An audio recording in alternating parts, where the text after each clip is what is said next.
están? Buenos días, buenas tardes, buenas noches. Estamos acá para iniciar un nuevo Gestión y Pasión, esta vez con un gran invitado que es Juan Andrés Matute. Él fue gerente general de la Federación Peruana de Fútbol y Lorenzo nos va a hablar un poquito más de Juan. Hola Lucho, ¿qué tal? Hola a todos los que nos están escuchando en esta nueva oportunidad.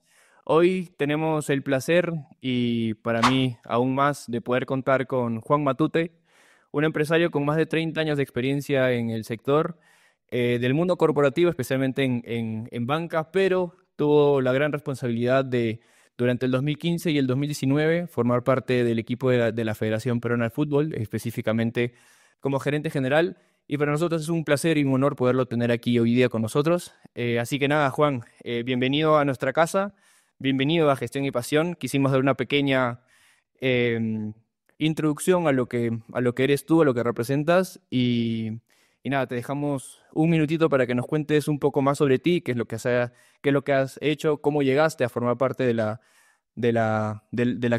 selección y en qué estás ahora, ¿no? Gracias Lorenzo, gracias Luis, muchas gracias por la invitación. Trabajé 32 años en la banca en el Perú, en un grupo financiero muy importante, en la que pude relacionarme comercialmente con múltiples empresas del mundo, digamos, de la mediana, gran empresa, la gran banca corporativa, los grupos económicos y también los últimos años en el retail, en la banca de personas y en la banca de pequeñas empresas, que fue un aprendizaje lindísimo, sobre todo en una época de gran desarrollo del Perú, tanto del mundo de la gran economía como del mundo de las familias y de las personas. Y fue un gran aprendizaje. Cuando ya tienes 32 años en una sola organización, llega un momento en el que te quieres preguntar, ¿qué más quiero hacer? Y lo que yo quería hacer era hacer algo más por mi país. Y en esa oportunidad, cuando tú buscas algo más por tu país, me encontré con la oportunidad del fútbol que me estaban invitando para considerar esta posibilidad de ser gerente general de la selección de la Federación Peruana de Fútbol. Y acepté el reto, ¿no? Porque quería hacer algo más por mi país. Y entonces, efectivamente, fue un trabajo, nunca había trabajado tanto en 32 años como trabajé los 3 años que estuve en la federación. Y logramos el objetivo que nos habíamos propuesto, ¿no? Clasificar al Mundial de Rusia y además dejar un plan de menores a largo plazo, que es lo que nos identificaba como federación. Estábamos seguros que habíamos dejado las bases para la construcción de un nuevo futuro deportivo y futbolístico para el Perú. Después he estado en colegios, en educación privada, también formando líderes para el futuro, como gerente general en la parte administrativa. Y hoy soy director de empresas, director independiente de compañías y consultor de empresas y también docente universitario en algunas universidades aquí en Lima, Perú. Así que feliz de estar acá y poder responder todas sus consultas, sus inquietudes y tener una linda conversación. Juan, bueno, ¿cómo es ese cambio? Me imagino que no es fácil de un trabajo, de una industria muy estructurada, muy señorial, muy de corbata y traje, a una actividad que se ve más lúdica, con chándal, con polo, más relajada, entre comillas, eh, y que no tenía una estructura. Y acá, bueno, voy a hacer el símil con Chile, porque la federación, o sea, la realidad chilena es la que conozco yo, pero me imagino que el fútbol latinoamericano es muy parecido a nivel de federaciones y depende mucho de la dirigencia de turno, el cómo se comportan los gerentes y los ejecutivos de turno. Eh, ¿Cómo fue ese proceso de llegar de este mundo de la banca a un mundo más, eh, comillas, lúdico y cómo se logran entablar esas estructuras para que todo esto funcione? Si al final sigue siendo una empresa más simpática, más agradable, más entretenida, pero sigue siendo una empresa que tiene que tener resultados en la cancha y en las arcas. Sí, sí, Luis. No es fácil, ¿no? Pero qué cosa es fácil en la vida, ¿no? Sobre todo los retos más importantes que todos nosotros enfrentaremos y enfrentamos y hemos enfrentado.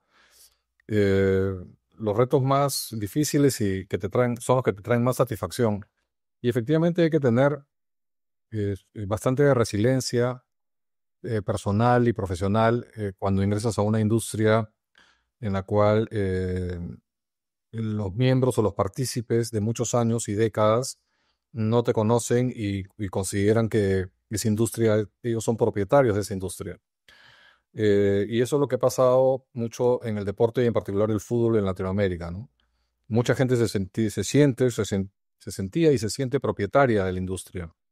Y hay cierta, digamos, eh, oposición al cambio, a la modernización, pero eso sucede. Yo lo había vivido a lo largo de 32 años en la banca, conociendo y participando de múltiples negocios y decisiones y reestructuraciones y cambios, tanto en el lado de mis clientes, de cientos o miles de clientes con los que he podido relacionarme, viendo sus procesos de crecimiento y de dificultades y de éxitos, pero también al interno, en un banco muy grande que se transforma y crece porque las organizaciones somos elementos o son organizaciones vivas que están constantemente en cambio, en progreso, en desarrollo, ¿no? Y entonces, la industria del fútbol es eso, y no es una industria que se diferencie de las demás en que la verdad que se tiene que hacer lo correcto, ¿no? Se tiene que hacer lo que se tiene que hacer.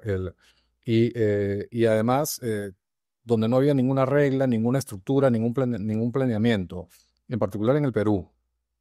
Y Perú había tenido 36 años continuos de continuos fracasos y muy profundos. Entonces eso nos permitía, digamos, proponer una transformación hacia el mundo de gestión corporativa, como dice Luis, ¿no? Implementar elementos de gestión, planeamiento estratégico, definición de misiones, visión, objetivos, profesionalización de la gestión. Y hicimos eso no con pocas dificultades. Como te digo, la resistencia al cambio se da en todas las empresas y en todas las industrias, y eso sabíamos que iba a suceder. Y de hecho, el headhunter o las personas que, digamos, conversaron conmigo para evaluarme y convencerme de esta oportunidad, me dijeron que no me preocupara por la clasificación al Mundial de Rusia. Yo entré en octubre del 2015 a la federación. Ya había empezado la clasificatoria para el Mundial de Rusia 2018. Me ofrecieron de que no me preocupara, que no estaba en los planes la clasificación a Rusia y que eso nos daba una tranquilidad para poder ejecutar un plan de largo plazo, o por lo menos el inicio de un plan de largo plazo, y cambiar la gestión del fútbol peruano, no solamente en la federación, sino que con el cambio en la federación, impulsar el cambio de la gestión en los clubes. Y por cambio de la gestión se entiende la profesionalización, ¿no es cierto? Entonces, quitar el empirismo o cambiarlo y modernizar la gestión para que el Perú, que es un país inmenso en potencial futbolístico, pueda tener el lugar que merecía en el escenario mundial. Entonces, acepté esa prerrogativa porque, bueno, si hay que instalar un plan de largo plazo, no tener una presión en un logro de corto como era el Mundial de Rusia podía darnos cierto mayor manejo y tranquilidad para surcar esas aguas de transformación. Entonces, lo primero que hice cuando llegué a la federación, darme la mano con el presidente de ese momento, el señor Edwin Oviedo, y porque él me preguntaba, ¿por qué has aceptado este reto? ¿Qué es lo que te lleva? Y yo le dije, porque quiero hacer algo por mi país. Y él me dijo, yo también estoy acá porque él era un empresario de una industria importante, de la industria de azucarera, que son empresas mayúsculas, son empresas muy grandes. Me dijo, yo también estoy acá porque quiero hacer algo por el país, y nos dimos la mano. Y dijimos, la verdad que fue una mutua satisfacción poder trabajar juntos. Entonces, lo segundo que hice fue ver quién era de las personas más relevantes en la organización, y fui a saludar a Ricardo Gareca, que tenía recién ese año de ingresado como directivo, como director técnico, perdón. Y entonces fui a saludar a Ricardo, así como me he vestido, creo que con este mismo traje. Y, y como tú dices, Luis, él me mira y me dice, ¿tú qué haces acá? O sea, alguien de la banca, ¿qué haces en el fútbol? Entonces recuerdo mi respuesta fue de que quiero hacer algo por mi país, Ricardo.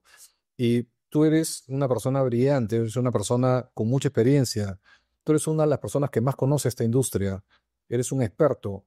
Y yo me he acostumbrado en la economía, en las finanzas, en la administración, a trabajar con gente como tú, los expertos, los tromes, los líderes de sus respectivas industrias, sea la industria de la banca, pero otras industrias con las que me relacionaba, la industria de petroquímica, la industria hotelera, la industria de exportación, la industria de la construcción, ¿no? La industria pesquera. Entonces, yo me relacionaba con líderes y siempre dejándote y escuchando y aprendiendo de los mejores. Entonces le dije, Ricardo, tú eres de los mejores y así que yo voy a aprender mucho de ti y además voy a estar al servicio de tu gestión, dándote todos los recursos que se requieran, pues sean alcanzables para lograr tus objetivos. Y entonces me dijo, ¿y tú estás de acuerdo estás de acuerdo con el reto? Y yo le pregunto, ¿cuál? Me dice que tenemos que clasificar a Rusia. Entonces yo lo pienso 2 segundos, porque habíamos acordado con un comité consultivo anterior que Rusia no era objetivo. Y le dije, por supuesto, Ricardo, acepto ese reto y cuenta conmigo para lograrlo. Eso sí, estamos últimos y hay mucho por hacer y así que va a haber que ponernos a trabajar muchísimo. Entonces, a partir de ahí generamos una gran amistad y no dejamos de trabajar junto con el presidente Oviedo, Ricardo y su comando técnico y trabajamos durante todas las semanas, durante 3 años seguidos para planificar la situación, evaluar las crisis y trabajar hacia ese gran objetivo que la verdad que muchos en el Perú no creían y por eso no lo comunicábamos en el camino y tuvimos muchas crisis. Así que y fue una gran satisfacción lograr una clasificación que hizo, la verdad, cambiar las cosas en el Perú por ese año, por lo menos en el 2018, y unimos a miles de familias, hicimos feliz a millones de personas. Y fue una satisfacción personal estar en el Mundial al lado del presidente de la FIFA que nos preguntó, ¿y cómo lo han logrado? ¿No? Perú ha estado fuera 36 años. Se ha perdido esta fiesta. Pero ahora están acá y los estadios llenos de peruanos. 50.000 personas en Rusia y llenaron 3 estadios. Y eso para la FIFA fue impresionante. El regreso de Perú por la puerta grande. Esa es la historia, Luis, Lorenzo. Y felizmente logré vivirla al mismo tiempo, no como profesional, sino como aficionado y creo que han sido los momentos más felices deportivamente de mi vida. Y yendo un poco más a ese gran cambio que todos ustedes trajeron a la federación durante esos 5 años, 6 posiblemente, em, ¿qué cambios importantes y significativos hicieron a nivel administrativo y deportivo, teniendo en cuenta que, claro, la mayoría de ustedes, Oviedo y tú principalmente, venían de industrias mucho más tradicionales, administrativas, ¿no? Entonces, ¿qué de esas industrias pudieron plasmarlo y trasladarlo a lo que es la industria deportiva? ¿Y qué cambios se hicieron para que se logre, ¿no? La gran hazaña que se logró en el 2018? Pero claro, uno retrocede el tiempo y claro, uno se acuerda un poco que decía, no, pero uno no tiene que clasificar a Rusia, sino el objetivo es el 2022, ¿no? Entonces, ¿cómo lograron, además de todo el gran trabajo que se hizo, qué cosas cambiaron para hacer que ese objetivo se anticipe 4 años, ¿no? Sí, gracias. Y lo primero fue buena gobernanza, buen gobierno corporativo. En el análisis que hicimos, eh, y digamos, es un análisis y una ejecución de un plan estratégico nuevo, que es cambiar los motores del avión en pleno vuelo, ¿no? Porque ya estábamos embarcados en la clasificatoria, ya teníamos agenda de partidos, y tú tienes que hacer ese cambio, esa transformación de una institución con tanto impacto público, ya digamos, arreglar los motores en el aire. Entonces, en nuestro análisis rápido y profundo fue el gobierno corporativo. ¿Por qué? Porque el fútbol tenía muy mala reputación. Recordemos que en el 2015 estalla un caso gravísimo a nivel internacional, el FIFA Gate. Y eso impactó y empañó la poca o nula reputación que ya tenían muchas federaciones en el mundo, y en particular las sudamericanas, que estaban primeras en la lista en un caso gravísimo de corrupción. Un amigo abogado, que en paz descanse ahora, cuando se entera que había aceptado yo este reto de trabajar en la Federación Peruana de Fútbol, me preguntó, pues, o sea, si podía obviar el encargo, y le pregunté por qué. Es que son empresas corruptas, me dijo. O sea, tenía mucha preocupación por mi persona, y entonces le dije, no, porque mira, ya acepté, y es más, tengo que viajar a Conmebol, digamos, a la semana. Tenemos una conferencia que tenemos que asistir con el presidente, y es mi obligación asistir. El secretario general, es obligatoria su presencia. Además, están habiendo muchos cambios, ha habido muchos problemas por el FIFA Gate. Entonces me pidió que por favor no viaje, pero si tienes que viajar, prométeme que no vas a firmar ningún papel. Y le pregunto, ¿por qué? Porque es una organización criminal, me dijo. Entonces, y efectivamente, el Departamento de Estado americano había nombrado a la Conmebol como una organización criminal hasta ese momento, ¿no? Entonces, y ahí se sienten la importancia de los liderazgos, ¿no? Y los liderazgos que brotaron en ese momento en Conmebol, felizmente decantaron a un liderazgo necesario que hizo del cambio de la gran corrupción a una era de profesionalización, que lo hizo Alejandro Domínguez. En su primer discurso fue un discurso que me impactó, que me motivó, ¿no? A seguir adelante, porque escuché en él una franca direccionalidad hacia el buen gobierno, que era lo que yo siempre había aprendido en la banca, ¿no? En la banca, el compliance y el buen gobierno corporativo, la transparencia, la auditoría.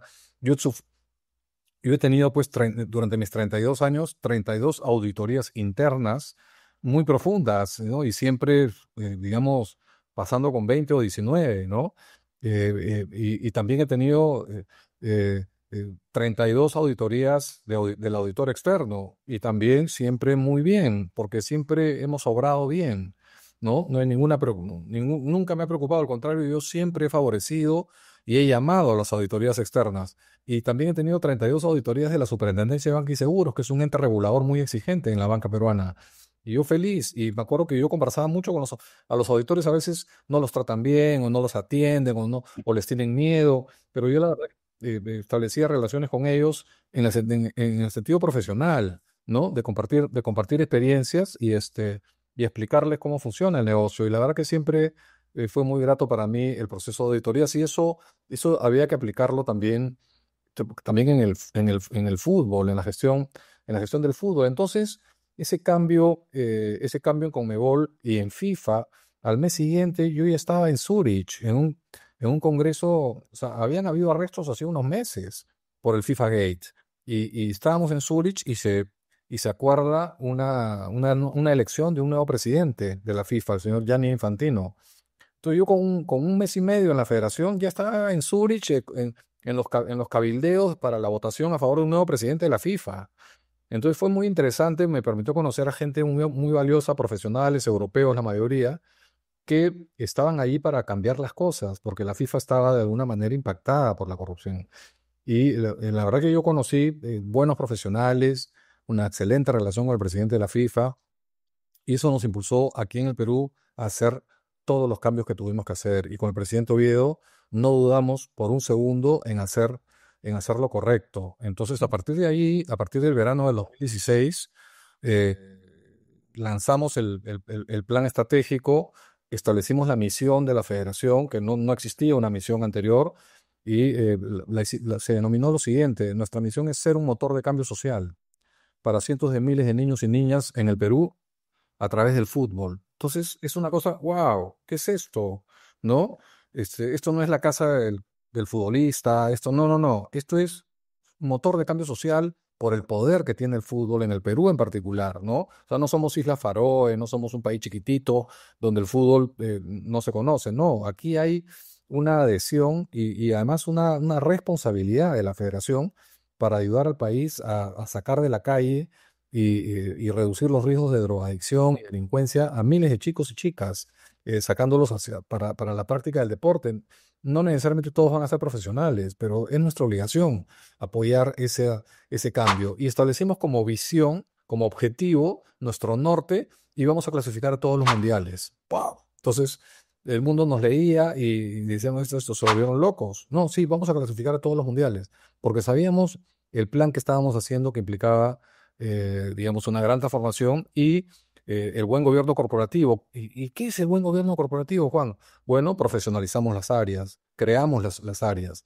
No había gerencia de recursos humanos, no había gerencia de marketing, no había gerencia de finanzas, no había gerencia de proyectos, y pusimos chicos y chicas profesionales que se emocionaron mucho de aportar al fútbol, ¿no? Entonces, no había ninguna de esas gerencias, gerencia de comunicaciones, nada. Entonces, la verdad, empezamos de cero y con un equipo joven muy motivado. Y además pusimos un gobierno corporativo mayor.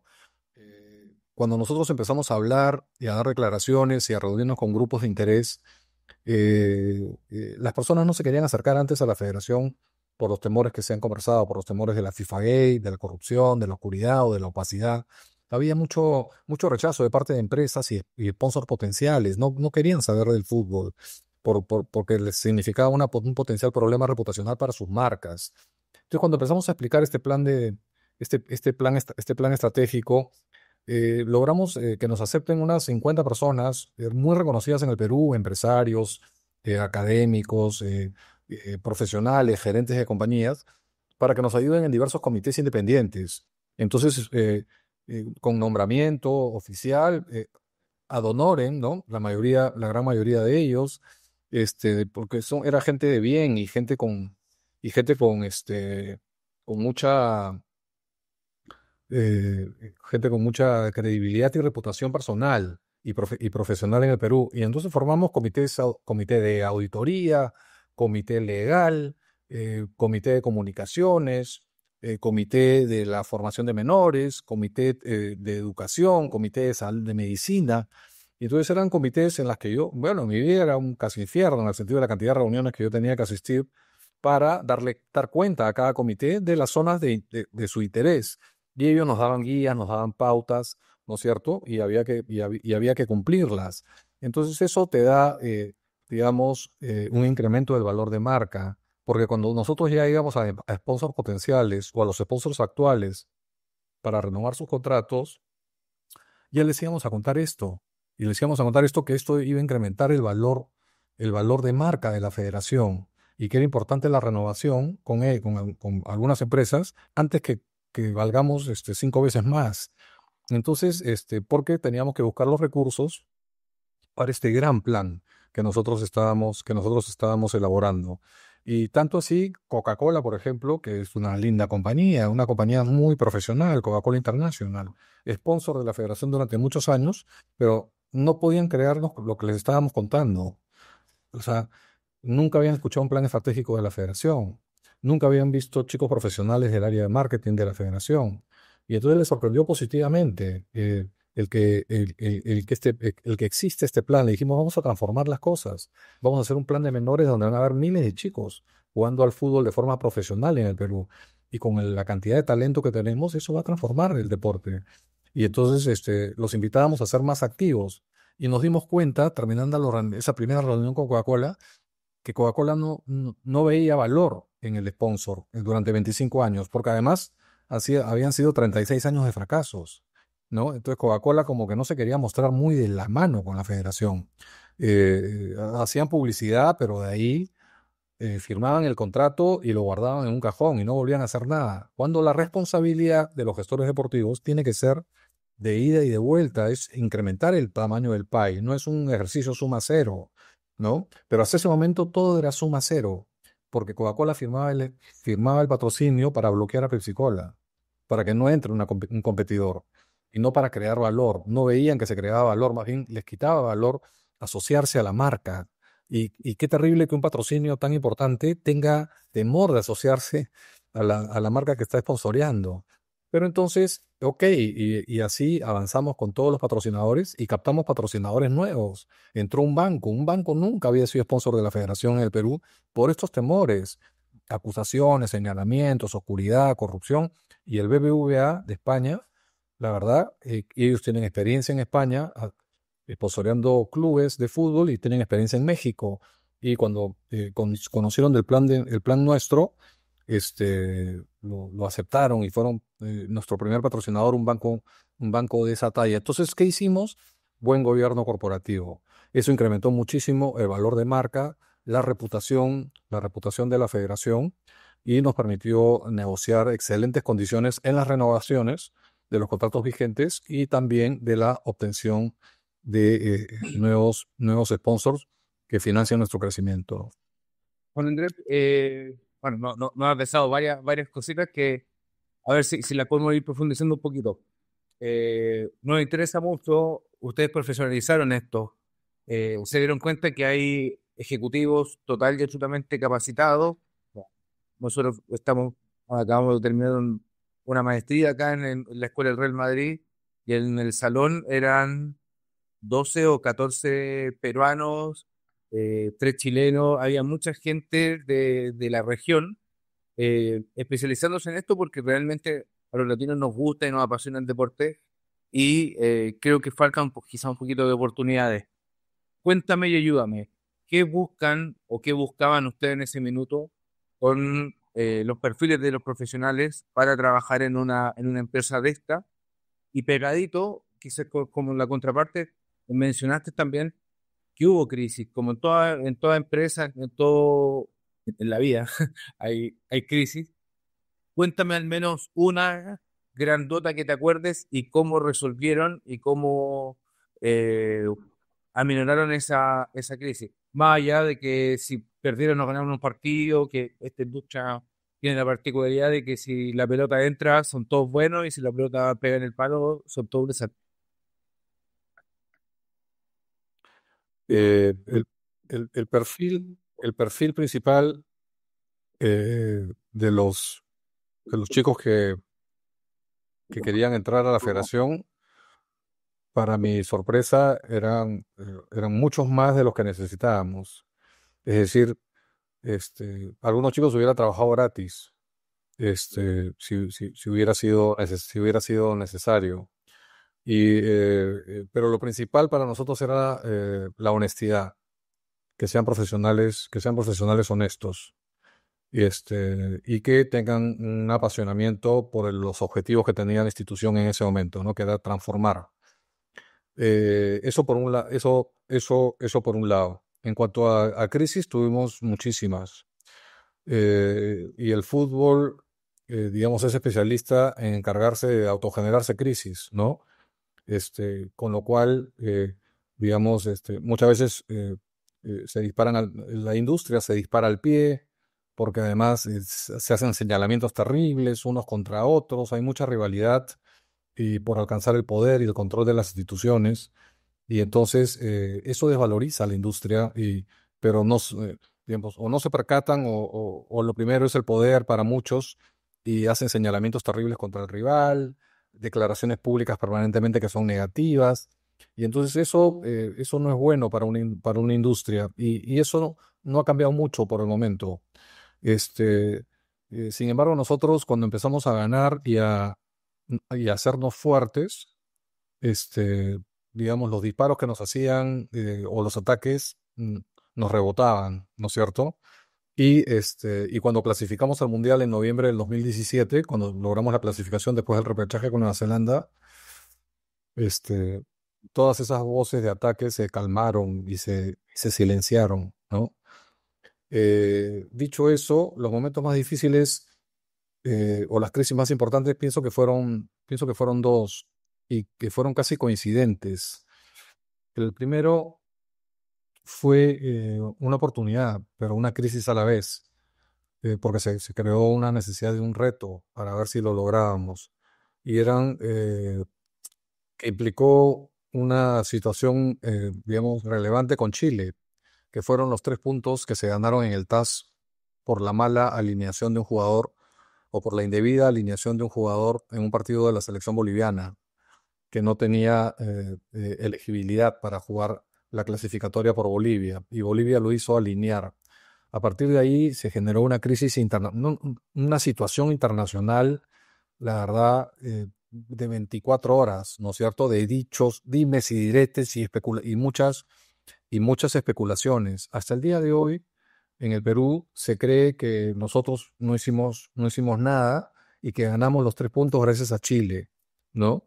Y nosotros, cuando contamos lo que les voy a contar, la gente dice, no sabíamos, pero la verdad que nosotros trabajamos esos 3 puntos con mucho ahínco, digamos, yo nunca había trabajado, digamos, 24 horas seguidas, porque en la madrugada de Lima era el horario de trabajo de los abogados en Zurich.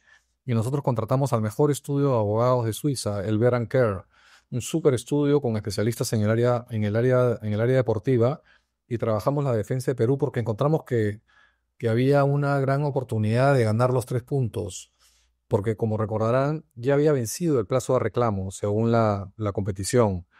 Y entonces nosotros no presentamos un reclamo porque no era necesario hacerlo, ya había vencido el plazo. ¿Y qué hicimos? Eh, Ir por el lado de la integridad de la competición, que eran parte de nuestros principios y valores en la federación: la transparencia, el profesionalismo, la integridad, ¿no es cierto? Y nosotros les pusimos este plan a los abogados. Me acuerdo que viajamos con el señor Oviedo a Suiza a presentarnos a este mejor estudio. Y lo primero que hicimos con el estudio no fue decirle: queremos contratarlos para que nos manejen el caso de los 3 puntos. Le dijimos: queremos conocerlos para que escuchen qué es lo que estamos haciendo nosotros en el Perú. Y les contamos nuestro plan estratégico. Les contamos la historia de los miles de niñitos y niñitas a los cuales vamos a favorecer y transformar. Y la verdad que se emocionaron y nos dijeron: queremos ser sus abogados. Más allá del caso, ¿no es cierto? En sí mismo era: queremos ser abogados de ustedes. Y, este, y empezamos a trabajar durante 3 meses incansablemente, de madrugada acá en Lima, para nuestros argumentos de defensa. Y sobre todo porque el Perú iba a poder, por ser una de las partes interesadas en el caso, poder exponer verbalmente en el arbitraje, durante el arbitraje, ¿no? Entonces, la verdad, y este es un estudio muy prestigioso en Suiza y en el mundo, y sus abogados muy profesionales, gente muy capa, en la cual entendieron cuál era nuestro propósito hacia la integridad, la transparencia, y se volcó eso en nuestro pedido a FIFA, no a FIFA, al TAS, ¿no es cierto? Porque Bolivia apela a la decisión de FIFA, nosotros apoyando a FIFA, porque FIFA había sancionado a Bolivia. Y al apelar Bolivia, el caso sube al Tribunal Arbitral del Deporte, al TAS, y nosotros pudimos sustentar la posición de Perú diciendo: señores, sí, nosotros perdimos ese partido, pero aquí se ha afectado la integridad. Y yo pienso que eso es lo primordial, que debe prevalecer, la integridad de la competición. Nos escucharon los árbitros, y después de unos días se dio el gran resultado, ¿no es cierto? Que Perú ganó esos 3 puntos, y que la verdad que nos ayudaron mucho en la tabla de posiciones, pero no fue solo por eso por lo que fuimos al Mundial, ¿no? Y,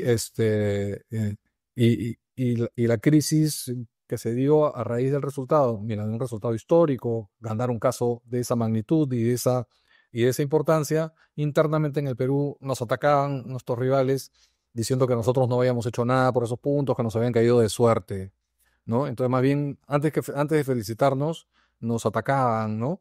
Pero bueno, parte de gajes del oficio. Lo importante es que ganamos esos 3 puntos y ayudaron mucho en la clasificación de Perú, y eso nos unió más con el equipo deportivo, porque el equipo deportivo que ganó sus puntos en cancha, estuvieron muy contentos de saber que tenían una parte administrativa que estaba con ellos y que se esforzaba tanto como ellos, ¿no? Y pusimos nuestro aporte de puntos, porque inclusive teníamos personas dentro de la federación que nos decían que para qué hacemos esta gestión, que no era necesario. Gente nuestra, funcionarios antiguos sobre todo, que, digamos, estas cosas no se reclaman. Bolivia se ha equivocado. Si se ha equivocado Bolivia, no ha sido de mala fe. Entonces, y esas declaraciones las hacían en medios de comunicación. Y eso era, pues, peligroso, porque FIFA podía escuchar eso y decir: oye, pero funcionarios importantes de la federación dicen que esto no es reclamable. ¿Por qué están acá? ¿No? Pudieron haber hecho daño a la causa del Perú. Pero bueno, vencimos. Y eso fue una crisis. La segunda crisis importante, que fue un baldazo de agua fría, Luis, fue la sanción a Paolo Guerrero por dopaje. Eso nos cayó en un momento súper, súper complicado entre el último partido de clasificatorias y el repechaje, que era tan importante. Nosotros terminamos el partido con Colombia, en la cual logramos el quinto puesto para el repechaje y teníamos que jugar en Nueva Zelanda en 10 días o en 15 días, si mal no recuerdo. Y nos cayó la sanción en el camino de Paolo, que era nuestro principal jugador, el capitán del equipo. ¿Te imaginas esa crisis, no? En la que nosotros no podíamos hacer mucho en una sanción tan gravosa como la sanción de un jugador por una sospecha de dopaje, pero además dopaje por droga, y que terminó siendo, digamos, pueden ser múltiples factores, involuntarios al jugador, evidentemente, pero nos trajo un problema bien serio porque el resto del equipo nos pedía que ayudemos a Paolo, pero o sea, no podemos ayudarlo, o sea, ¿qué significa ayudar a Paolo? Y entonces se generó un riesgo de resquebrajamiento de relación con los jugadores en digamos, y nos faltaban los dos partidos más importantes, ¿no? Y eso, digamos, nos generó aguas muy turbulentas, pero que supimos navegarlas y hacer lo correcto. Y logramos surcar y lograr esa clasificación, esos dos partidos que nos faltaban, sin Paolo, y además más unidos que nunca con el equipo. Pero fueron dos momentos bien, bien importantes. Y todos esos eventos acompañados de 1 millón de medios de comunicación anunciando y hablando y opinando las 24 horas del día. Recuerdo muy bien esas dos crisis, sobre todo la primera que, como dices, nos ayudó, no fue fundamental, pero nos ayudó mucho a clasificar, porque de ahí ganamos partidos muy importantes, Ecuador en Quito, el empate contra Argentina en Buenos Aires, y bueno, demás que no estamos aquí para hablar de fútbol, solamente que me emociona recordar esos momentos. Y justo tocaste un tema muy interesante, Juan, ahorita en lo último que dijiste, ¿no? Los medios de comunicación que hablan 24/7 y que personalmente sé cómo son los medios en Perú. Em, y quería hacerte esa pregunta, ¿no? O sea, desde su posición, ¿cómo gestionaron em, esa presión mediática, tanto de medios como de hinchas, al inicio, cuando no nos estaba yendo tan bien? Pero luego con lo de Paolo, con los puntos que por más que se sacó adelante y fue beneficioso para nosotros, eh, la prensa y la gente tal vez no lo recibía de tal manera y no daba ese reconocimiento. Entonces, ¿cuál fue el trabajo que hizo la federación para eh, aislar un poco al equipo y a la organización de todo esto que hacen mal y cómo lo gestionaron, ¿no? Gracias, Lorenzo. No es fácil y, y no puedes aislar. No logras un aislamiento de los medios de comunicación. Están ahí y ejercen mucha presión.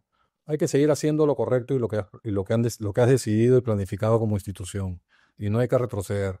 Porque la primera pregunta que nos hacíamos con el señor Oviedo, ante cualquier decisión que podía ser tomada como una decisión difícil, una decisión, digamos, poco conveniente, era: ¿qué es lo mejor para el fútbol peruano? Y esa es la decisión que se tomaba. Vamos a pisar callos, hay que poner un sistema de licencias FIFA para los clubes de primera división, para que tengan categorías menores de forma obligatoria, y si no las tienen no van a perder la licencia. Bueno, pongamos esa condición. ¿Eso es bueno para el fútbol peruano? Es bueno. Entonces, así les va a doler, pero ¿qué hacemos? Entonces no tomamos la decisión. Y entonces impusimos el sistema de licencias. Imponer es una palabra muy fuerte. Reglamentamos el sistema de licencia FIFA, que incluía la obligatoriedad de los clubes de primera división para tener categorías menores. Pero imagínate qué raro, qué paradójico que un club de primera división no tenga categorías menores. Eso no se da en el mundo. En el mundo eso es parte del negocio, es parte de la industria. Pero aquí en el Perú no. Y la gran mayoría de clubes, aún al día de hoy, no tienen menores, porque les significa, ellos lo ven, muchas personas que dirigen sus clubes lo ven como un gasto. Entonces, y ahí es un proceso de inversión con visión de largo plazo, que es lo que se tiene que trabajar. Yo pienso que hay todavía mucho, mucho por hacer. A lo sumo, a veces a veces colocan o crean algunas academias que son academias pagas, pero eso no es lo que necesita el fútbol para transformarse 180 grados. Entonces, el sistema de licencia fue una solución de ese tipo que, digamos, hubo mucha oposición, ¿no? Digamos, no estaban de acuerdo. O también, por ejemplo, eh, algo muy importante que hicimos, un concurso público internacional para otorgar los derechos de televisión de la selección nacional para el Mundial de Qatar, ¿no?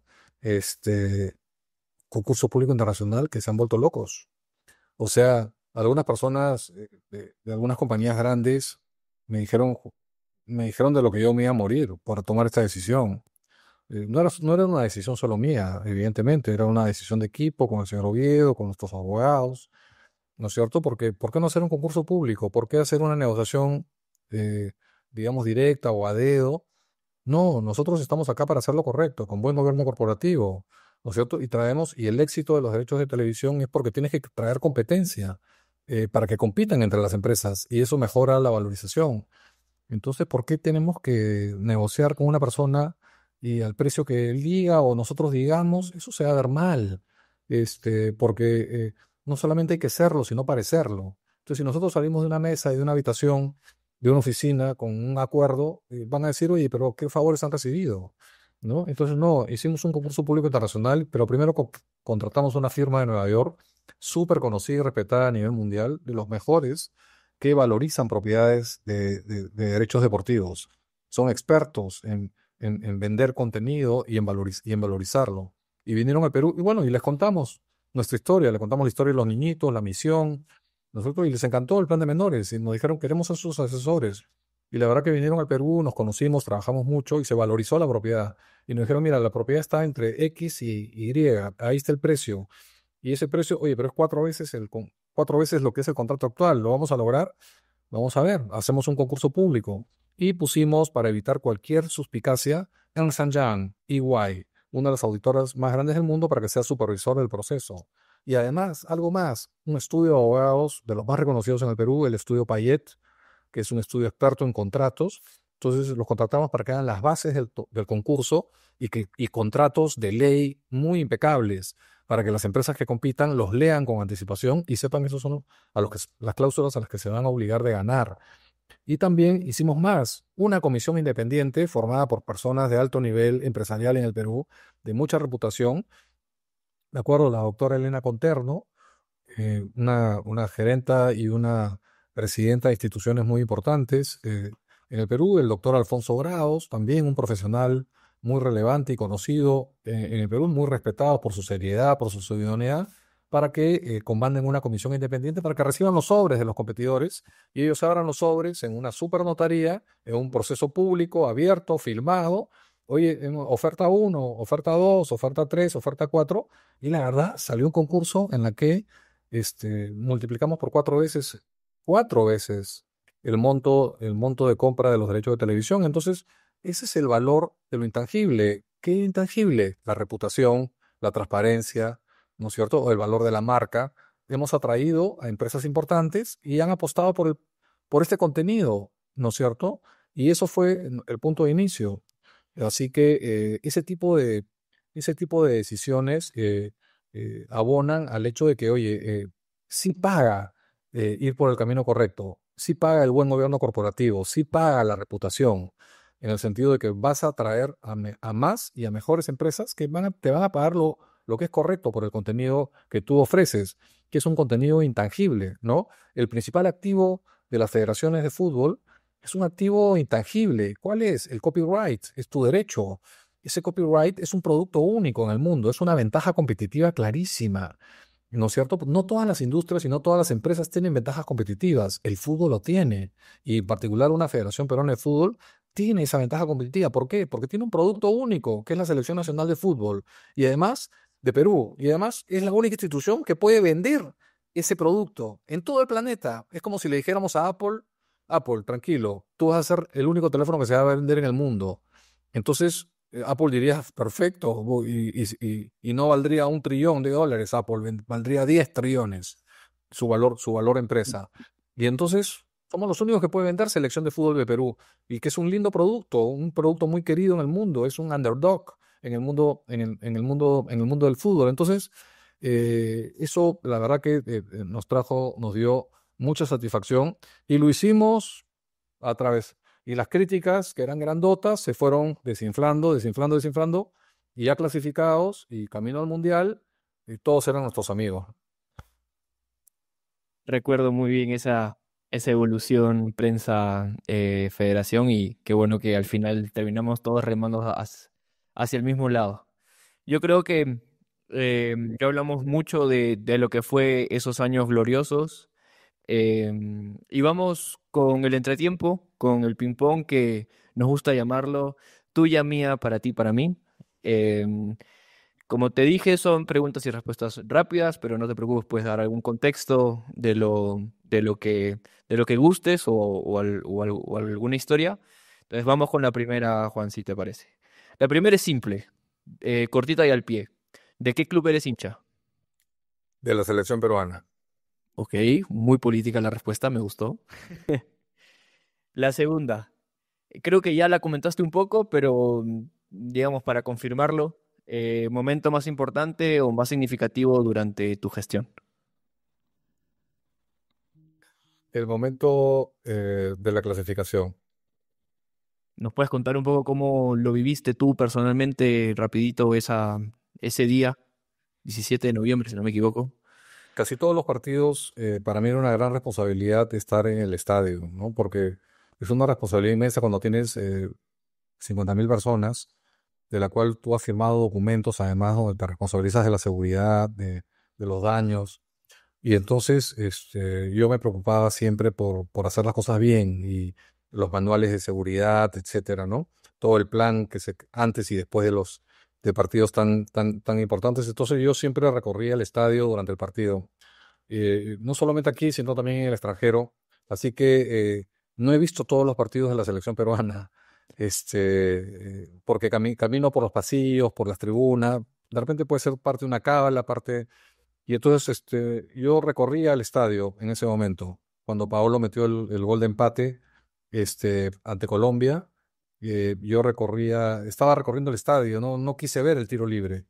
Pero me di cuenta de lo que había sucedido ya minutos, digamos, por los gritos y la celebración de tanta gente. Y con Nueva Zelanda, igual, estaba caminando y estaba sentado en una casilla que teníamos de prensa con aire acondicionado, una cosa muy cerrada, y siempre lo tomé con mucha calma.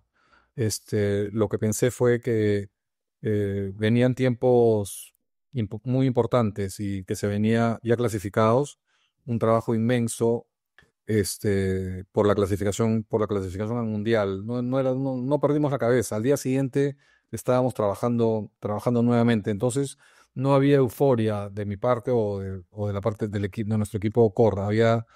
Digamos, había humildad y había preocupación por la cantidad de trabajo y porque además sabíamos que cuando tú te vuelves muy grande y muy interesante y muy importante, se empiezan a generar algunas ambiciones que empiezan a brotar y se empezaron a hacer evidentes desde el día siguiente, ¿no?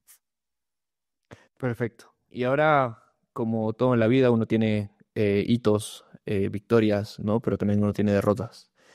Em, ¿Hay algo que tú durante la gestión y durante tu proceso en la selección hubieras hecho diferente? Sí, yo pienso que siempre se pueden hacer algunas cosas mejores que otras. Eh, Nosotros hemos estado en silencio desde que salimos de la federación a inicios del 2019 y hemos estado silenciosos, inclusive hasta respetando a las nuevas gestiones, ¿no? Para que hagan su trabajo. Lamentablemente el Perú ha caído está peor que los 40 años anteriores a nosotros, con sospechas y denuncias muy feas, una situación muy complicada, lamentablemente vinculado a sospechas o acusaciones de corrupción, que no sabemos si son reales, pero parece que sí, o muy difíciles, y entonces esas cosas empiezan no, porque la gestión del 2015 al 2018 hicieron esto, o sea, empiezas a ver acusaciones por todos lados y, eh, y de repente no debimos estar tan silenciosos desde que dejamos de la federación. ¿Qué podría haber hecho? Si me preguntas qué hubieras hecho diferente, ser más vocales y contar más esto. No lo hicimos, nos quedamos tranquilos. Concuerdo con lo que nos has dicho. Creo que hubiera sido importante que la gente también sepa lo que se estaba haciendo y que no se olviden, ¿no? De las buenas praxis y las buenas gestiones que se hacían, que al final era para un solo objetivo, ¿no? Impulsar y mejorar el fútbol peruano. Vamos con clubes de nuevo. Eh, Ahora ya no vale decir selección peruana, porque aquí ya te pregunto que cuál crees, en base a lo que tú sabes, el trabajo que se están haciendo en los clubes peruanos, que cuál va a ser el próximo club peruano en ganar un torneo internacional, Dios quiera que pase. Yo pienso que todavía le falta a Perú lograr esa transformación al interior para fijarse esos objetivos. Las organizaciones, los clubes aquí todavía están en un proceso de cambio, donde no está clara inclusive la propiedad de las marcas más importantes en el Perú. Y si esa propiedad no está clara y si las marcas están en manos, digamos, en manos no quiero ser peyorativo, sino que están bajo control de los acreedores son distintos a los accionistas o a los socios, no son lo mismo, son hasta contrapuestos en algunos momentos. Entonces, mientras esto esté en manos de acreedores, porque así es la ley de quiebras y de reestructuración empresarial en el Perú, no se pueden fijar objetivos ambiciosos. Y entonces los objetivos que se fijan básicamente son para ser exitosos en el torneo local Ujú. y hacer el mejor esfuerzo en el torneo internacional, ¿no? Yo pienso que las marcas peruanas, si se estructuran y se ordenan como deberían ordenarse, y espero que eso suceda en los 2 próximos años, podrían fijarse objetivos ambiciosos de decir, queremos llegar a una final de la Copa Libertadores o final de la Copa Sudamericana o ser campeones de la Copa Sudamericana. Yo pienso que ese objetivo sería indispensable. Así como nosotros nos fijamos el objetivo de clasificar al Mundial de Rusia y a todos los mundiales, yo pienso que hay clubes peruanos, 3 o 4 clubes, No me jodas. tranquilamente, bien estructurados, con un financiamiento importante, con nuevos aportes de capital, que hay ahora distintos mecanismos que podemos conversar que están sucediendo en el mundo, pueden proponerse esos grandes objetivos deportivos que es importante para la industria, es importante para los fans, ¿no? Y es importante para el crecimiento de esas instituciones, fijarse objetivos realmente ambiciosos. Y yo pienso que lo pueden hacer. Por el momento, yo pienso que todo eso todavía no está en los planes. Metámonos en el segundo tiempo y en el segundo tiempo a mí me gustaría tocar y ahondar en esto que tú estás diciendo. Por ejemplo, eh, Perú funciona igual que Chile con una federación que es Federación y Liga. Eh, ¿Crees que es fundamental e indispensable esta separación para que no pasen vicios como los que dices tú, de propiedades que no se saben, propiedades de representantes encubiertos de empresas o de marcas o de palos blancos, les decimos en Chile, que son gente que hace como que es el dueño, pero finalmente el dueño es un agente, una persona que tiene otros intereses? eh, ¿Crees que por ahí parte este ordenamiento del fútbol peruano, chileno también, que estamos iguales, ¿eh? O sea, tenemos dos puntitos de diferencia, pero estructuralmente estamos muy parecidos. Muy parecidos. Y Chile sufrió un proceso digamos, una implosión muy grande hace 3 presidentes de federación, ¿no? Un proceso de corrupción y gravísimo. Y entonces me llamó un dirigente, un directivo importante de Chile, hablamos el otro día, y me dijo que lo que estaba pasando en Perú ahora le hacía recordar mucho a esas gestiones del 2014, del 2015 en Chile. Está pasando algo parecido aquí en este momento. Entonces sí, yo coincido, Luis, que la liga, la liga de fútbol profesional tiene que estar separada de la federación. Este, yo admiro mucho el modelo de la Premier League en Inglaterra, que es el modelo también que se aplica en Estados Unidos, la MLS fuera de la federación, porque son objetivos distintos, son, digamos, montos diferentes, intereses diferentes. La federación es una federación que tiene que ser siempre una asociación sin fines de lucro para reinvertir sus excedentes en la mejora de la infraestructura, en el desarrollo de largo plazo. Los clubes son empresas ambiciosas, con intereses tanto deportivos como financieros. Entonces, estar, es- meter ese elefante en una cristalería, ¿no? El elefante del fútbol profesional en una cristalería que es una federación, va a romper todo.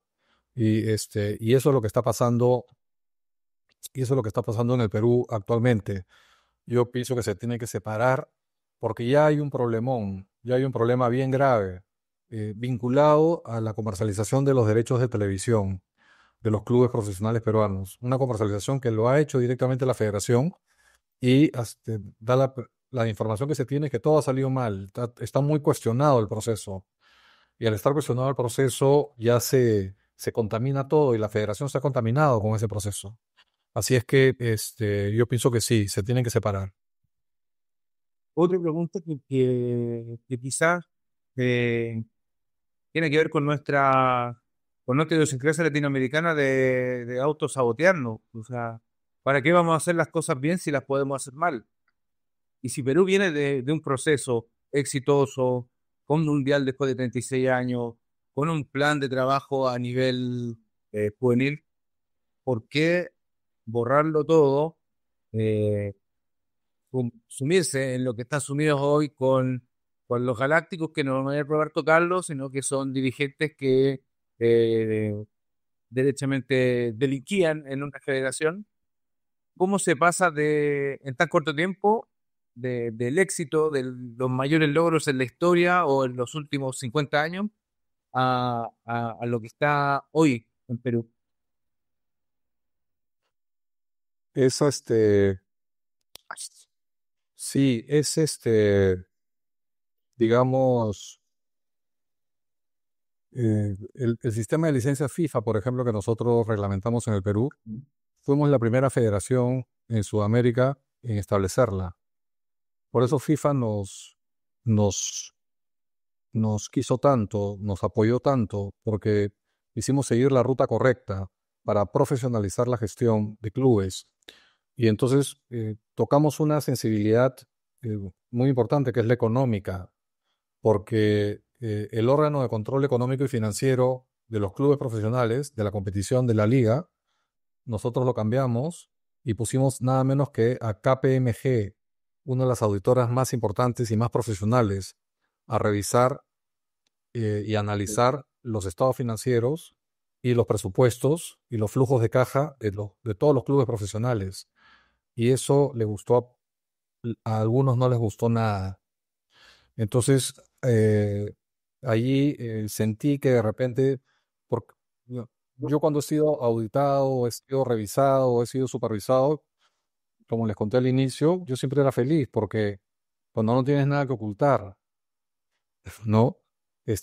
No temes, revísame completamente. Y entonces ese rechazo a ese sistema de licencias con KPMG me da que pensar que de repente en algunas empresas, no digo en todas de ninguna manera, pero en algunas empresas las cosas no estarían claras desde el aspecto tributario, económico, y no les satisfacía. Y es por eso que no nos apoyaron en absoluto para mantener el sistema, ¿no? Lo único que querían era retroceder en el tiempo. Entonces sí, allí si los asociados, que es la asamblea de una federación, que es lo más importante, no solamente no apoyan el cambio, sino que lo que quieren apoyar es el regreso a una situación anterior, es difícil porque ellos tienen el poder. Y Y entonces está en ellos solamente la decisión de cambiar.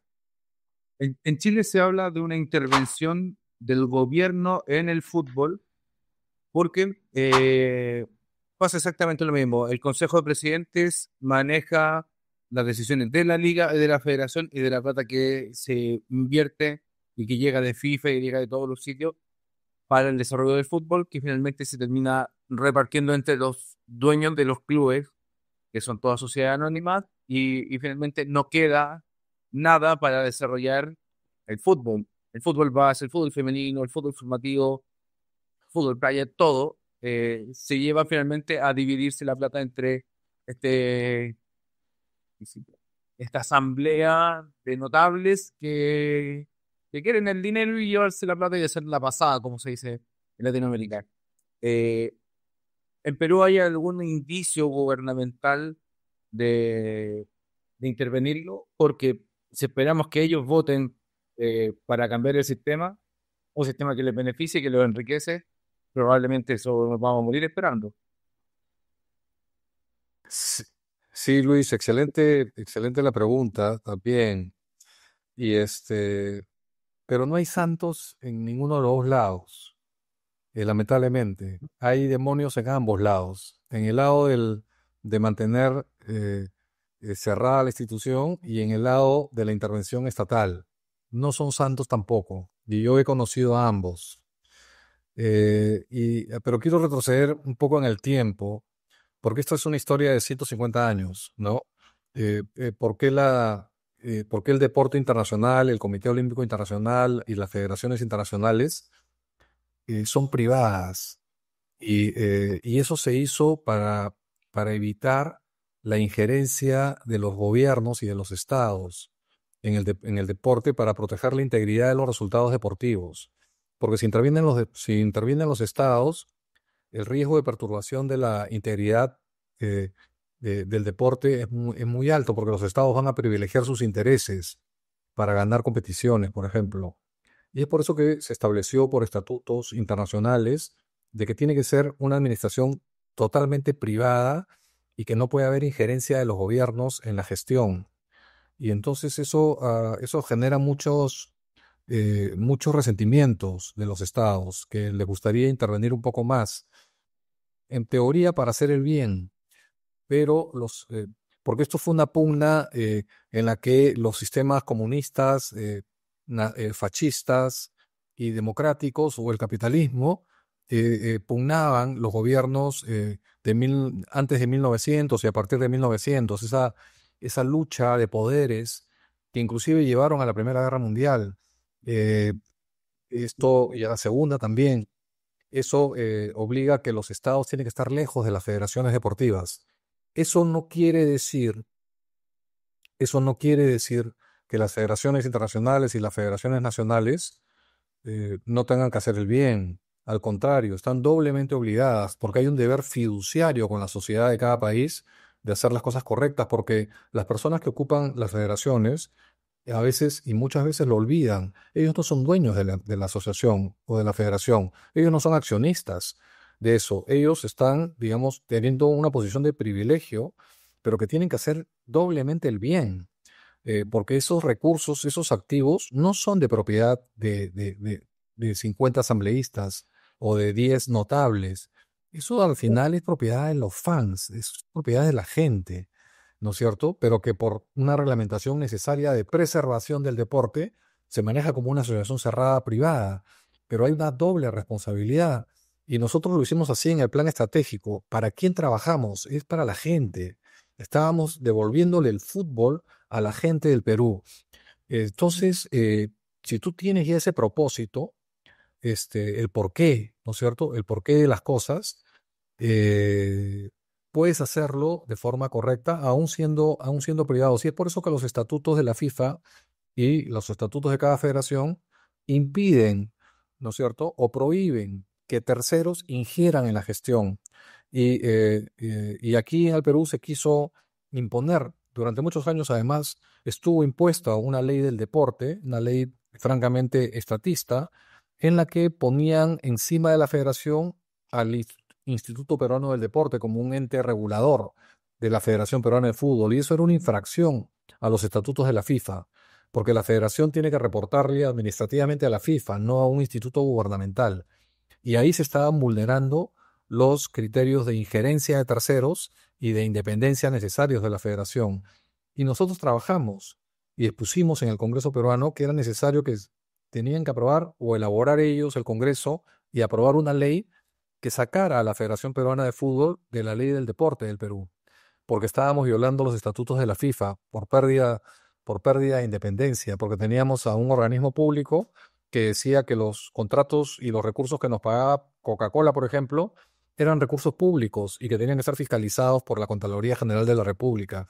Eso era una clara injerencia en los asuntos de la federación o riesgos de injerencia que la FIFA no aceptaba. Y la FIFA nos pidió que hagamos o que logremos ese cambio y se aprobó una ley. Se aprobó una ley en el Congreso peruano donde sacan a la federación del control del Estado y aprobándole que reporta directamente a FIFA en los asuntos del deporte, ¿no es cierto? Y eso fue, y eso me parece que es necesario. Lamentablemente, esa independencia o esa relación directa con FIFA a veces puede dar pie a gestiones malas, ¿no? Que se sienten con más empoderamiento. Y eso, digamos, es un riesgo eh, cuando, digamos, sienten que no tienen supervisión y sienten que son dueños de sus decisiones y que pueden tomar cualquier decisión. Y no es así, porque los estatutos de la FIFA hoy exigen un comportamiento absolutamente ético, transparente y profesional en la toma de decisiones, ¿no? Los nuevos estatutos de la FIFA a partir del 2016 prohíben prohíben que los dirigentes participen en la negociación, propuestas, otorgamiento y firmas de contratos comerciales. Eso lo tienen que hacer los profesionales, no los dirigentes. Pero a veces algunos no toman en consideración esos preceptos altos de buena gestión que la FIFA exige, ¿no? Porque si una federación se manchas al final el fútbol y eso no ayuda. Juan, bueno, la última de mi parte. Si no pueden ser los gobiernos, ¿quién puede ser el chapulín colorado de esta historia que nos puede defender de que finalmente se debió a la federación de la liga, por un lado, que la federación cumpla su misión de desarrollar el fútbol, y por otro lado, la liga cumpla su misión de desarrollar la competencia, y como dice Lorenzo, quizá en algún tiempo va que la Copa Libertadores vuelva al Pacífico, Chile, Perú, Ecuador, que el que está sacando la cara hoy, lo puedan seguir consiguiendo.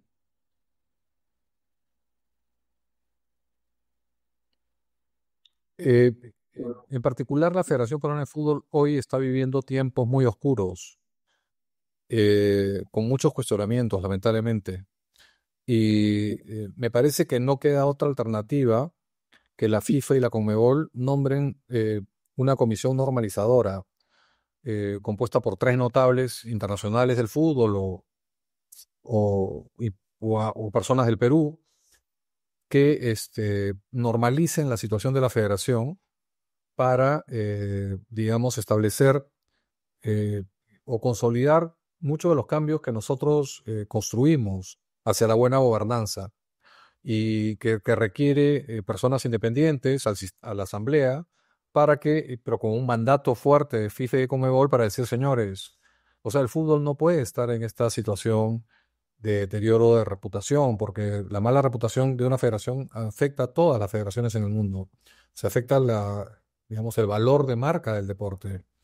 Entonces, yo pienso que la salida, este chapulín colorado que dices, Luis, es una comisión normalizadora de FIFA de buen nivel que con calma y con algunos meses de trabajo establezca, digamos, nuevos requisitos de elecciones en varios de los estamentos y traer personas nuevas, personas, personas de repente con más credenciales profesionales y de honestidad y que se establezca una nueva gestión con una elección general. Eso se toma varios meses, pero lo tiene que hacer un tercero. Las personas dentro del mismo sistema, me parece que me da la sensación que ya no confían unos con otros. Entonces yo pienso que tiene que venir un chapulín y poder ayudar a Perú a encontrar ese nuevo, ese nuevo rumbo, ¿no? Yo pienso que eso es lo que tiene que pasar o debería pasar. Esperemos que pase, Juan, lo antes posible para no aplazar tanto este tiempo malo, oscuro que estamos pasando y volver al camino correcto que ustedes implantaron. Y ya para ir cerrando, antes de entrar a la última sección que nos gusta mucho, bueno, a mí particularmente me gusta mucho, quiero hacerte una pregunta un poco más personal. Em, a todos esos chicos como yo o como Lucho que hemos empezado haciendo un MBA en gestión de entidades deportivas y especialmente a todos esos peruanos que así como tú en su momento quieren volver al Perú y devolverle algo de lo que el Perú les dio en el deporte, ¿qué les dirías? ¿Qué les aconsejarías para tal vez llegar en algún momento a la posición que tuviste tú, por qué no a una presidencia y tratar de lograr implantar de nuevo el cambio que ustedes hicieron y tratar de protegerlo de alguna manera de estas manos turbias, oscuras que siempre están y que quieren hacer recaer todo el progreso? Sí, Lorenzo, gracias. El cambio se tiene que hacer con la suma de las partes, ¿no? Y chicos profesionales como ustedes deberían también asumir posiciones en las gerencias y presidencias de los clubes, para que la suma mejore la gestión de la federación, que es el ente rector, ¿no? Porque los mejores exigen a los demás a hacer las cosas correctas y ganar una mayoría para hacer esa gran transformación. Y hay muchas oportunidades, ¿no? Porque, eh, digamos, la mayoría de clubes no tiene una gestión profesional. Son más bien personas que se hacen cargo, ¿no? Son encargados. Y hay buenos presidentes, personas. No es fácil tener un club de primera o de segunda. Es un reto en el Perú, porque además muchos de ellos tienen que solventar el club con sus recursos o su patrimonio personal.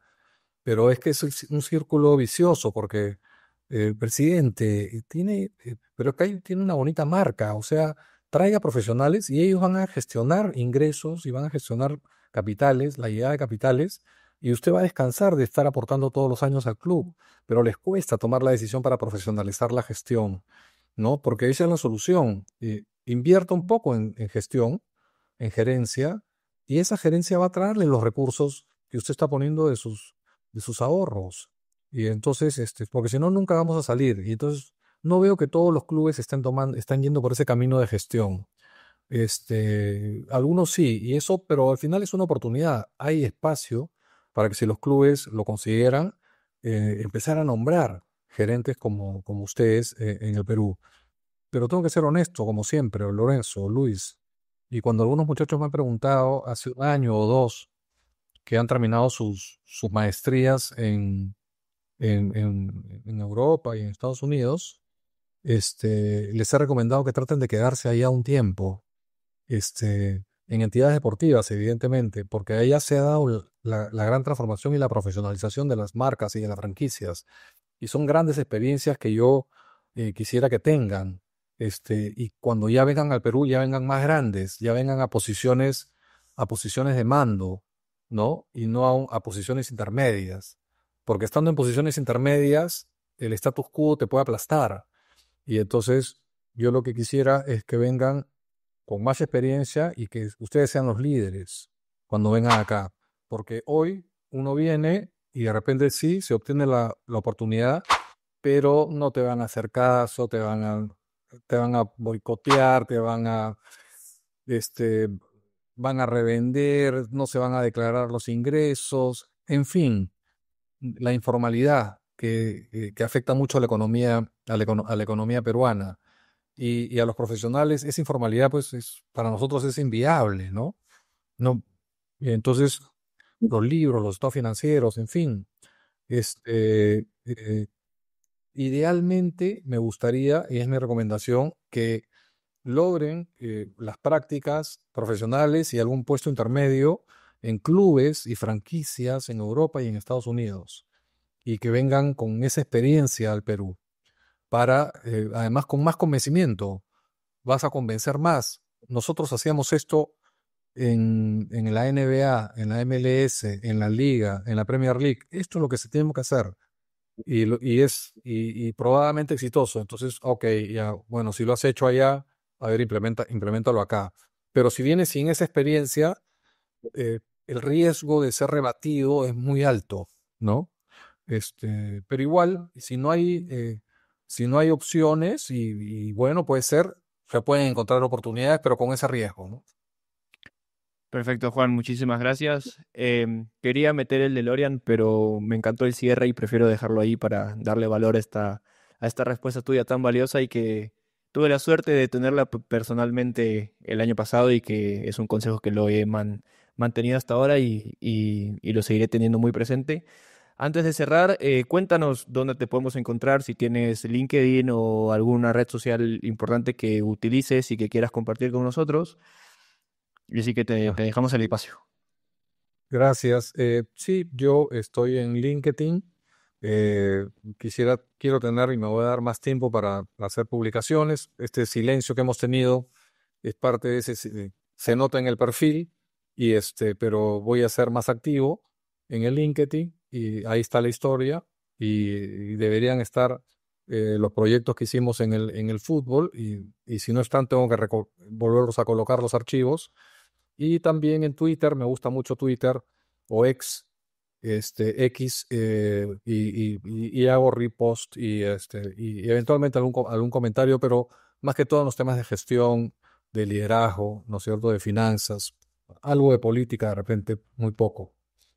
Pero ahí leo mucho del deporte y del fútbol también. Perfecto, Juan. Te agradecemos por este magnífico tiempo que has estado con nosotros. Una charla muy interesante, muy enriquecedora para todos los que nos escuchan seguramente y sobre todo para que puedan conocer la verdadera historia de lo que se hizo en la federación y el por qué logramos lo que logramos. Así que muchísimas gracias por pasarte por aquí y a todos ustedes, muchísimas gracias nuevamente por quedarse hasta el final, por escucharnos. Esperamos vernos la próxima semana con mucho más contenido. Espero que les esté gustando mucho. Ya saben que nos pueden seguir en Twitter, perdón, en Instagram, en TikTok, en LinkedIn, YouTube y Spotify. Nos pueden encontrar ahí en todos lados como Gestión y Pasión. Así que nada, espero que les haya gustado. Déjennos en los comentarios cualquier duda, sugerencia o opinión que tengan y nos vemos en la próxima. Un abrazo. Chao, chao. Gracias. Un abrazo, Luis. Un abrazo, Lorenzo.